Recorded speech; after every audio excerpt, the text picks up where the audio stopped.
আপনি নিজে শরিয়া সুপারভাইজারি কমিটির চেয়ারম্যান, আপনার জানা মতে ওনারা কিভাবে এই খেদমত আঞ্জাম দিচ্ছে, কি শরিয়া সম্মত নাকি কোনো ফাঁকফোকর আছে? সোনালী লাইফ আক্ষরিক অর্থে সোনালী লাইফ যে তাদের চেয়ারম্যানকে দেখলাম, তারপর ডাইরেক্টরদের দেখলাম, আমরা মিটিংয়ে বসছি, এরা বিমা ক্লেম, সেটা ম্যাচুরিটি ক্লেম হোক অথবা মৃত্যুজনিত ক্লেম হোক, এরা সময় নেয় না। এই সুনাম সোনালী লাইফ ইন্স্যুরেন্সের আমি প্রথম জেনে আমি মাশাআল্লাহ, এত সুন্দর তাদের কমিটমেন্ট, তাদের আলহামদুলিল্লাহ মানুষের সঙ্গে যে ওয়াদা, এই সব কিছুর আলহামদুলিল্লাহ ঠিক আছে। এই পর্যন্ত আমি যা দেখলাম, আমি নিজে উৎসাহিত বোধ করছি যে সোনালী লাইফ মাশাআল্লাহ, বিদেশি কোম্পানিও এই দেশে কাজ করে, তারাও মানুষের ইয়ে দেয়, কিন্তু সোনালী লাইফ তাদের পিছনে না, বরং একটু এগিয়ে। এত দ্রুত এই ক্লেম পরিশোধ করা, এটা বাংলাদেশে কি বলবো মাশাআল্লাহ, এই দিক থেকে ইমাম হয়ে আসে এই সোনালী লাইফ।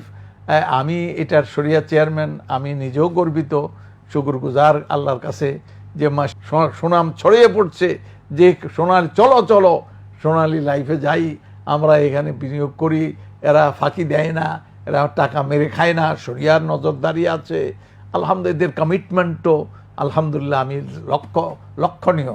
সুতরাং এই কোম্পানির জন্য আমি দোয়া করি আল্লাহ, যে বাংলাদেশের কয়েকটা কোম্পানি, 2-4টা কোম্পানি যেগুলি এইভাবে করে, এটা হলো একবারে অন্যতম, একবারে প্রধান বিষয়। শুকরান, জাযাকুমুল্লাহ। ওনারা ডেথ ক্লেম চেক প্রদান করে, এরকম একটা বিষয় আমরা শুনেছি। আচ্ছা, এই যে চেক দেয়া অথবা পে অর্ডার দেয়া অথবা ক্যাশ দেয়া, এর মধ্যে আসলে কোনটা শরিয়া বেশি আছে? কোনো অসুবিধা নাই, আসলে হলো দেয়াটা। তো আপনারা এই পর্যন্ত কোনো অভিযোগ আমাদের কাছে আসে নাই যে ওনারা ওয়াদা খেলাপ করছেন বা ওনাদের চেক ডিজঅনার হয়েছে অথবা এটা হয় না, না, কোনো অভিযোগ নাই। তারা এই ব্যাপারে অ্যাগ্রেসিভ, দেয়ার ব্যাপারে অ্যাগ্রেসিভ।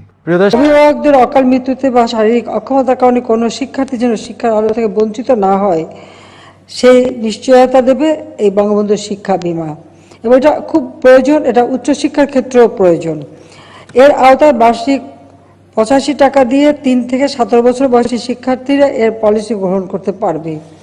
কাজেই আমি মনে করি এটা আমাদের জন্য খুবই একটা যুগান্তকারী সিদ্ধান্ত হয়েছে, আর এর ফলে পড়াশোনার জন্য আর কোনো অর্থের অভাব কারো হবে না। এবং এটাকে এমনভাবে আপনাদের করতে হবে যেন একটা পলিসি তৈরি করতে হবে, যেন পূর্ব থেকেই বাবা মা একটা ব্যবস্থা নিতে পারে, সেটা আপনারা করবেন বলে আমি আশা করি।